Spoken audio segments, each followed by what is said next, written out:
It's no secret, the Seattle Mariners are going to be looking for corner infield help this offseason. Josh Naylor, of course, being a top priority, and there are plenty of other guys out there like Eugenio Suarez, Munetaka Murakami, Alex Bregman, I guess, as well. But there's one name that I guess we haven't talked about a whole lot, and that is Kazuma Okamoto, who I think is a better fit for the Mariners than even Munetaka Murakami. Now, there's a lot of similarities in these two players. However, there's also quite a few differences. So we're going to talk about all that and what I think it would cost for the Mariners to sign Okamoto. So be sure to strap in and let me know if you think that Kazuma Okamoto is a guy that makes sense for the Seattle Mariners. Now, on the surface level, we're looking at his 2025 season. He hit 322, 411, 581 with a 992 OPS. He hit 15 home runs with 51 RBI. But note that he only played in 77 games. Okamoto was dealing with some injuries in 2025, but throughout the rest of his career in the MPB for the Yomiuri Giants, he's been really, really good. In fact, just in 2024, he hit 280, 362, 501 with an 863 OPS, 27 home runs in 143 games. And if you look here, he's hit over 30 home runs 6 times in his career. And another big note for Okamoto here is he doesn't strike out that much. However, you do see in 2023 in 140 games, he struck out 111 times, but overall his strikeout rate hasn't been above 20% since 2019, where he struck out 132 times in 143 games. When you look at Okamoto, it's important to note that he's going to be 30 in June of next year, so he is a bit older, I think 4 years older than Munetaka Murakami. He bats right and throws right, which may fit the Mariners a little bit better as well. He plays third base, first base, and is an outfielder as well.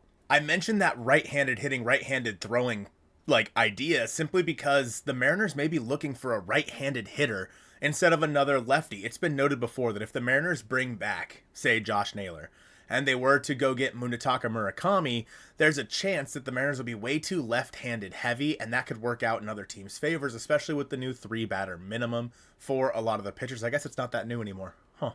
But one of the biggest differences between Kazuma Okamoto and Munetaka Murakami is their plate discipline. Murakami strikes out a ton, almost a Eugenio Suarez levels, whereas Kazuma Okamoto has not struck out over 20% since 2019, and the MLB average is 22%. Now, obviously, it's expected that those numbers go up when any player comes over to MLB, so you can maybe see those numbers creep up to league average, maybe 22-25%, somewhere in there, which isn't horrible, but his plate discipline is something that kind of sets him apart from Munetaka Murakami.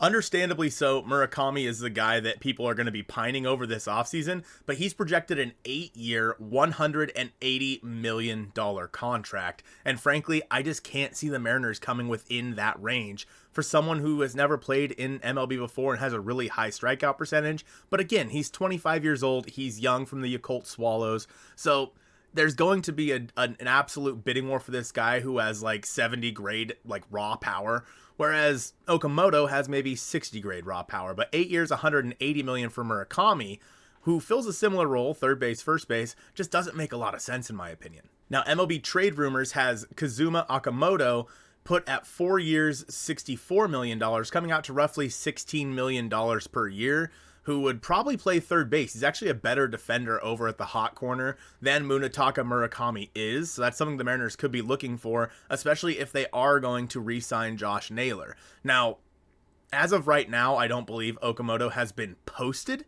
but once he is posted, the Mariners and all their MLB teams will have 45 days to go out there and try and sign him. Jay Staff of Just Baseball has it around a similar length for the contract at 3 to 5 years and projected AAV at 12 to 17 years. Jay notes that an elbow injury limited Okamoto to just 69 games, nice, during the 2025 season, but he still put up quite an impressive offensive showing while on the field. He slugged 15 home runs, posted a WRC plus of 210, and walked just as much as he struck out in 2025. Staff goes on to mention that in fact, Okamoto likely possesses a higher floor than Murakami due to his plate discipline, a quality that significantly helps his chances to translate to MLB.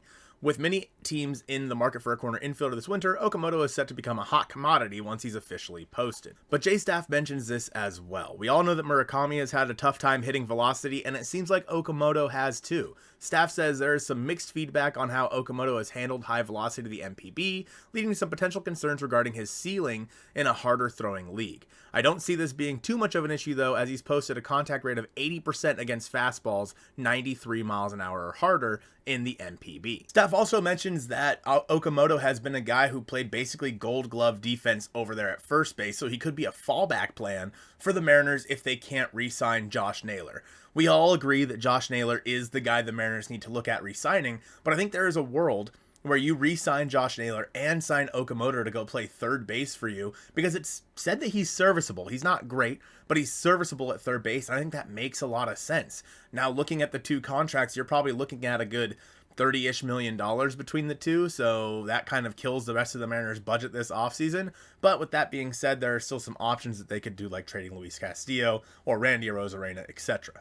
And because he is older, going to be 30 in June, it kind of makes a little bit more sense for the Mariners, who probably want to sign him to a shorter term deal. We have seen Jerry Dipoto and Kobe very reluctant to sign players to deals over like 4 or 5 years, and I don't think Okamoto is any exception. If the Mariners do want a guy for only a couple of years who's not going to be super expensive but has really high upside, I think Okamoto is the guy. Now, we've seen some players come over and struggle.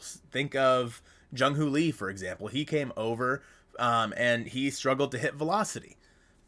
It's just something that kind of happens when there's a league like the MPB or the KBO where they don't necessarily throw as hard as they do in MLB. They come over here and they struggle a little bit, but because of his contact rate, because of his plate discipline, I think Okamoto is a guy that could definitely translate to the major leagues within the first year. Now, I'm not saying that Okamoto is going to come over here and just hit right off the bat, right? It's kind of unreasonable to believe that, just like it's unreasonable to believe that a AAA guy is going to come up and hit right away. That's just not always how it works. With Okamoto, there is some concern because he's right-handed, right? We've seen guys like Teoscar Hernandez, or even this year with Eugenio Suarez, we have seen right-handed hitters struggle in T-Mobile Park. And whether that be the batter's eye, whether it be where the left field porch is, who knows, right? We've seen lefties like basically come in and be the best versions of themselves in T-Mobile Park. Josh Naylor, for example, is one of those guys. Even Carlos Santana as a switch hitter. There have been plenty of lefties that have come in because T-Mobile Park is very much a left-handed hitting ballpark compared to a right-handed hitting ballpark. It's just kind of the way things are. So I find it interesting the Mariners may want to add another right-handed hitter in Okamoto, but I think it makes some sense. And we've seen plenty of guys, especially in the past decade or so, really come over and translate. Before, from the MPB specifically, there was, of course, Ichiro. There were players, right? Ichiro, Hideki Matsui, etc.